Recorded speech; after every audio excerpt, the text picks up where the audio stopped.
also not in the comment. Yeah, Alan's a great guy, by the way. And Jim DeMint was talking about how he would meet with the Republicans in the Senate, and they wouldn't have a plan.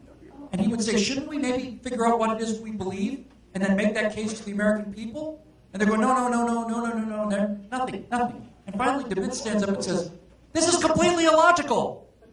And some guy in back of him said, don't worry, you'll get used to it. And Alan West said it's the exact same thing in the House. So the problem is it's leadership of both parties. So what we have to do is we have to say to the American people, I know this is a weird thing to say at a Tea Party event, but it actually makes sense. We have to say to the American people, we need citizens in Washington.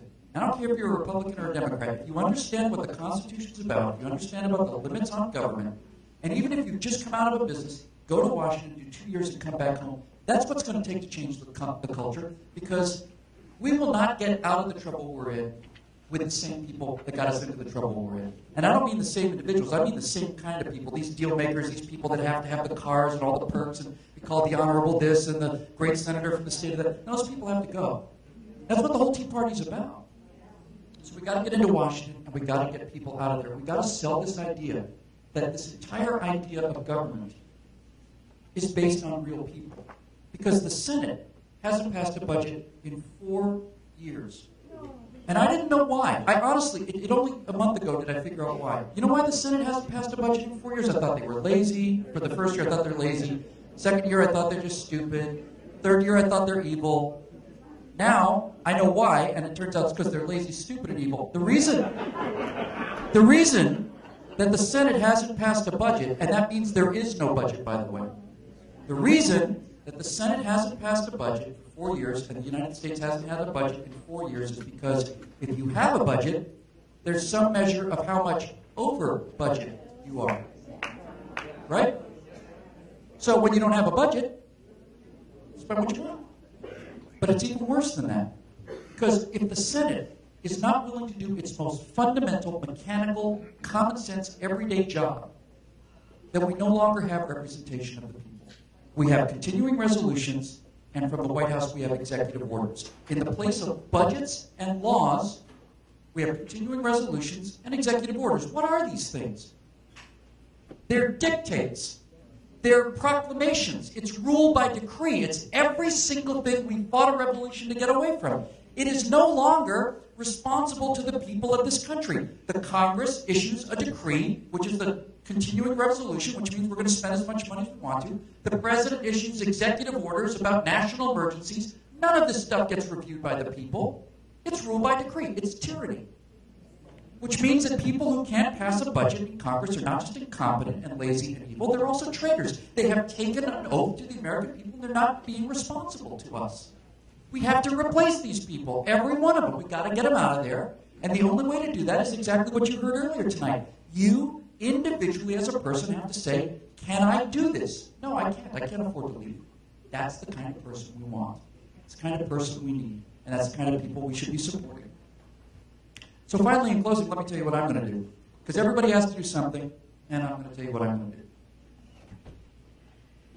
When I did that speech down in Palm Beach, I talked about what it sounds like, what it would sound like if the president actually believed in conservative principles, what it would sound like to have a modern Ronald Reagan, a man who actually believes in this stuff, not somebody who's ashamed of it, and not somebody who doesn't understand it either, somebody who believes in it, loves it, understands it, and can sell it.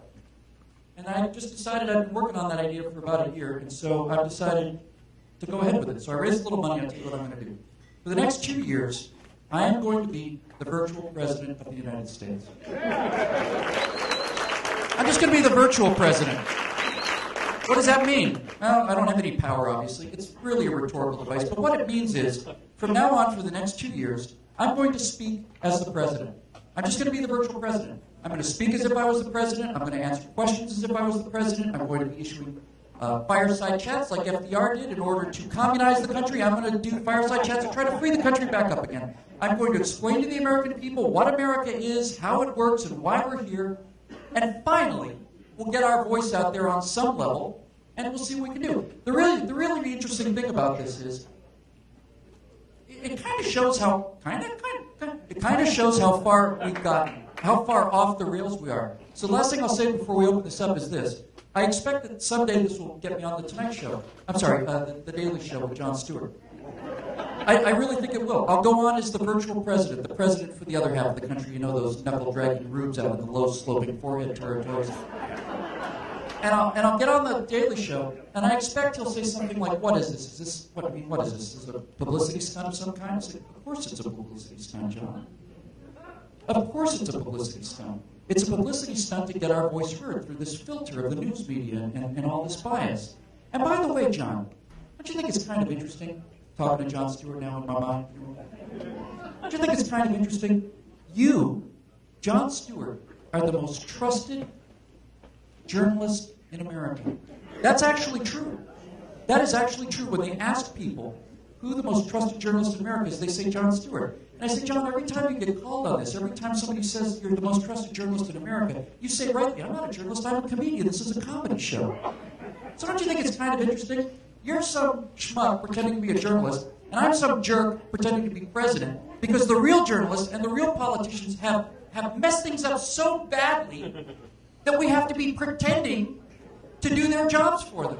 Isn't this fascinating? Look at everybody in the audience. They're leaning forward. This is great television, John. So you continue to pretend to be a reporter, and I'll pretend to be a president, and we can actually have a conversation on some level that adults can get into. So that's what I'm going to do. I'm going to be virtual president for a couple of years. And what I'd like to do with our remaining time, and I'll let the host, the organizers figure out the time. I'll do this all day, literally. I'll do this till the sun goes down. So what I want to do with the rest of my time, whatever time we have left, is I want to do a lot of questions with you guys, but I want to do it as a virtual press conference. So I want you to act like reporters. Mr. Virtual President, Mr. Virtual President, I'll pick questions. I want them to be difficult. I want them to be hard. I want them to be gotcha questions. I want them to be the kind of questions that you get asked every day, and you say, my liberal friend asked me about guns or this or that. I want them to be tough, because all I'm really trying to do here is show you how easy it is to sell ideas that you understand and actually believe in and are not ashamed to speak about. It's really remarkable how simple it is.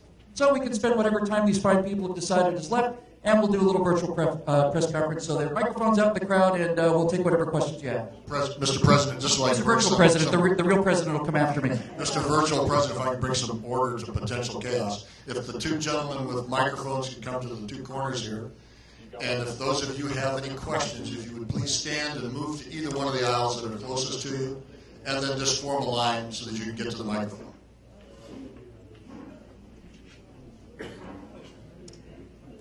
Uh-oh, this one looks like it's going to be tough. Mr. President, Mr. Virtual President. Mr. Virtual President, we live very close to the border. What would you do about securing our border and immigration? Imagine a country where not only are the borders secured by armed guards, but once you entered the country, if you even spoke about politics at all, if you even mentioned anything politically, you would be deported. Imagine a country where everyone's required to be tracked all the time, where all of these immigrants are constantly monitored. Imagine where the idea of immigrants just even having a word on the internal politics of a country would be enough to get them deported. I can imagine a country like that. That country's Mexico. Now, we're told that a border, a fence, makes us like communism. That we've got a fence now. We've got a border, a wall around America. Well, there's a fundamental difference between a wall. Some kind of walls are designed to keep people in. That's a prison. And some kind of walls are designed to keep people out. That's a fortress. We have this insanely open border where anybody enters all the time. And we're told by the president during his inauguration that we shouldn't close off immigration to all engineers and doctors and stuff. And I'm sure if you sit there on the border of Arizona or California, you see nothing but engineers and doctors coming over every single night, ready to provide engineering and doctoring to America. People laugh. People laugh because it's absurd, and it is absurd, but this is kind of the point, isn't it? So let me say a couple things about immigration and why we need to secure this border. The first thing I'll say about immigration is this. Everybody in America is an immigrant. And I have never seen people who are more pro-immigrant than people in the Tea Party and in conservatives. I see Tea Party conservatives cry at the thought of people raising their hand and swearing to be American citizens, and people who get through this process are as American as the people who got off the Mayflower. But the entire purpose of this argument is we are not anti-immigrant. We are anti-criminal. We are anti-illegal immigrants. And let me explain to you what the difference is, since there's a big cognitive problem out there among the press corps. So let me see if I can make this clear to you. Illegal immigration is not just a slap in the face, it is a spit in the eye of every single legal immigrant who throughout the world has spent 7, 8, 10 years of their lives, thousands and thousands of dollars, have done everything exactly right in order to come here permanently and become a new person, a new American, just like the rest of us. Not a hyphenated American, an American. They are Americans who were born overseas. Ronald Reagan talked about these people who were hurtling through the darkness towards home. I understand this better than anybody. People who legally come to America, who go to that kind of trouble and leave their entire lives behind, are actually the best Americans that there are. They pass a test that most of us couldn't pass. They've given up everything to come here, everything to come to America. They're the best Americans they are. Now, if you really wanted a great country, for every legal American that came into the country, we should be able to deport a Berkeley professor, but that's not within my power. So, illegal immigration is spitting in the eye of every single person who wants to come here for the right reasons, but I'll go further than that. Why do people come to America in the first place? Why? Why does every single person in the world want to come here? Well, they're fleeing something, and it's usually one of two different things. They're either fleeing economic conditions, as in the case of Mexico, or they're fleeing political oppression, as in the case of Mexico. But, think about this. What is it they're fleeing? They're fleeing lawlessness. Their economies are run by graft. It's all just one giant cronyism. It's totally corrupt. Their political repression means that they'd like to live in a place where somebody doesn't have the authority to kick their doors in and take them out and murder at nighttime. They want to come to a land of laws. They want to come to a land where the economy is ruled by law and the politics is ruled by law and you're protected by rights. But if the first thing you do in terms of escaping lawlessness is to break the law, aren't you bringing with you everything that you're running from? Aren't you, in fact, bringing everything that you're running from with you to this place that you're trying to escape to? There is a solution to the Mexican problem. I'm totally in favor of guest worker programs completely. And if you think about it, this is a really, really remarkable thought that not many people have. If an immigrant wasn't a burden on society, if there wasn't all of these schools and hospitalizations, all this other stuff, we could have as many immigrants as we want. As long as we can keep hiring, we bring them in, and when we ran out of jobs, off they go. Guest workers, there may be a place for guest workers. But listen, this border has to be secured because this problem is out of control. And the real issue, the heartbreaking issue is, which is of course how Democrats work, they find the heartbreaking issue and they make that the case, is what do you do with a kid who's been here for 18 years, whose parents came here illegally? Do you ship them back? They don't even speak Spanish, half of these kids. We have to be practical, we have to be reasonable, and I think the deal may be that you grant those people amnesty, but they get the amnesty after the border is secured and not before, because if we don't secure the border first, if we don't stop it first, we're going to get more and more and more of what we got in the first place. No, we're just going to let it happen this time. Now we're going to make an amnesty this time, 6 million amnesty, 20 million amnesty, 50 million amnesty. No, it's got to stop. It's got to stop now. This is not anti-immigrant. We want all the immigrants we want. As a matter of fact, I'll tell you what kind of immigrants I would take right now. In France, they have raised the tax rate to 75% on people making more than 1 million euros. You know who's left France? Think about this. Gerard Depardieu has left France, and Nicolas Sarkozy has left France. Gerard Depardieu is an actor, but he is the embodiment of France. He's their John Wayne. Sarkozy has left France. He's their former president. So think about a world where John Wayne and Ronald Reagan leave America. Leave America. That's how bad they are. So when we say we're anti-immigrant, we're not anti-immigrant. For instance, I would say to every single person in France who's got a business, I'd say, you can come to America right now. Bring your money, bring your skills, bring your employees, bring your businesses. You can live here as American citizens. Your top tax rate will be 15% on your corporations, and you can live here as free people. Come on over. The water is great. And we would have all of this money, all of the skills, all of these abilities. America should be the great place for people with brains and money to come to. We used to be that case. And when it says we accept, when we say give us your huddled masses, it doesn't say just give us only your huddled masses. We should be able to take some people with some skills, too. They're real people, too, you know. People who've worked their entire lives and worked hard and built up a business and some capital and an education. Next question. Mr. Virtual President, Yes, sir. with a former Speaker of the House who believes that $1 in food stamps equals $1.84 of economic activity, what are you going to be doing to rein in the excessive welfare dependency state? That's the question of the age. That's the question of the age. The reason that they were able to ram Obamacare past us is, I'm going to answer your question a little indirectly. You have to understand how liberals work. You have to understand how Democrats work. What they do, always, is they find the exception, and then they humanize the exception. So there sits up during the State of the Union speech, there sits a little old gray-haired lady who was denied coverage because of this, and now she's alive today thanks to us wonderful Democrats. And everybody looks at this little old gray-haired lady and they go, well, we don't want her to die. Maybe they're right. So we had a healthcare system that gave 93% of the population the best healthcare in the world. And of that 7% uninsured, probably 4 or 5% of that was voluntarily uninsured, either could have been insured or didn't take the programs or whatever. So we decided to destroy the best healthcare system in the world for the 4% that didn't have it. And I think at this point, every one of us would rather say, give us the old healthcare system and tax us, and we'll just pay Blue Cross benefits for this 4% of the population. For God's sakes, don't destroy this entire thing, but that's what they're doing. So it's the exceptions that they always used against us. And we have to be thinking differently as conservatives and Republicans. Right after the election, Mitt Romney said that the reason he lost was that because Obama was giving away people free stuff. And I agreed with him.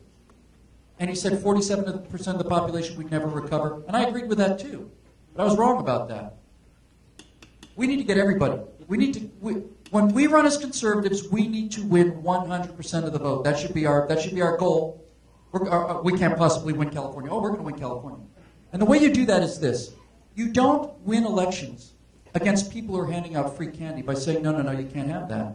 What Mitt Romney said Obama won because he gave people free stuff. No, Mitt Romney lost because he didn't tell people how they could get better stuff. Everybody functions in their own self-interest. Everybody does. Right now, it's in the interest of half of the population to take benefits from welfare. They perceive it to be in their self-interest. We have to show them how it's in their self-interest that they can live better if they don't. You know, in the entire planet, on all of planet Earth, there's only one kind of animal that doesn't have to get up every single day and work for its food. Only one kind of animal, from microbes all the way up to blue whales. And the only kind of animal that doesn't have to get up every single day of its life to get its own food is a captive animal. Captive lions don't have to hunt. They just sit in a cage all day. And captive bears will eat garbage out of garbage cans before they'll go into the river and eat fresh salmon. Because garbage is worse for you than salmon. It doesn't taste as good, but it's easier. Every organism on the earth is this way. So what we have to do is we have to reintroduce people to the wild. We have to reintroduce them to freedom. We have to show them that salmon tastes better than garbage. That's our goal. That's what we have to do. It's really that simple. Now, that's hard. That's very hard.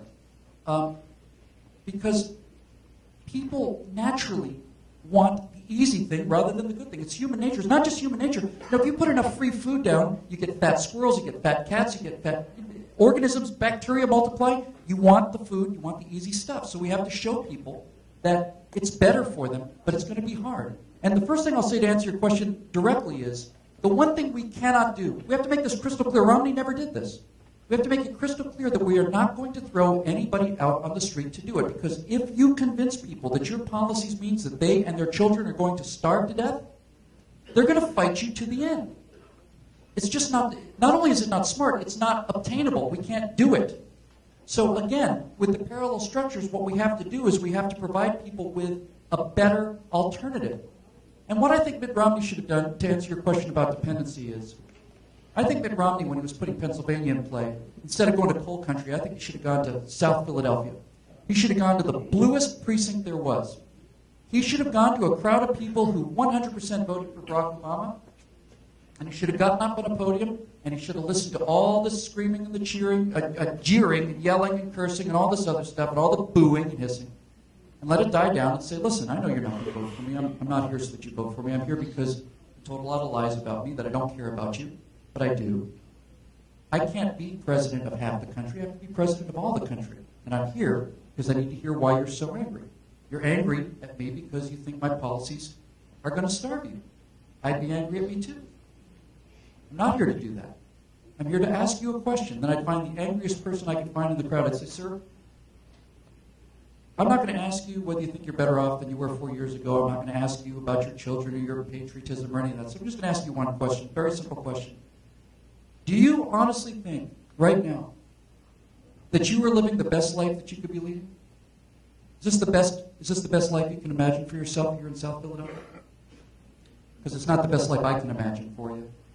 You've got substandard housing, you've got crappy housing. You got crappy food and a crappy EBT card. Government hands you a crappy cell phone with 100 minutes on it. Everything you have is just crap. It's just a food pellet. No, it is. It is. It's the worst stuff we give. You know why? You know why? Because the government just gives you enough, just enough, to get you to the next election. I understand the power of the words I'm about to use in a place like South Philadelphia, but the fact of the matter is, you're on a plantation. You're on a vote plantation. And every 2 years, your vote is harvested. You have to work an hour every 2 years. You have to go to the polls and vote for Democrats. And if you do, they'll give you another food pellet of crappy stuff to get you through another 2 years so you can do it again.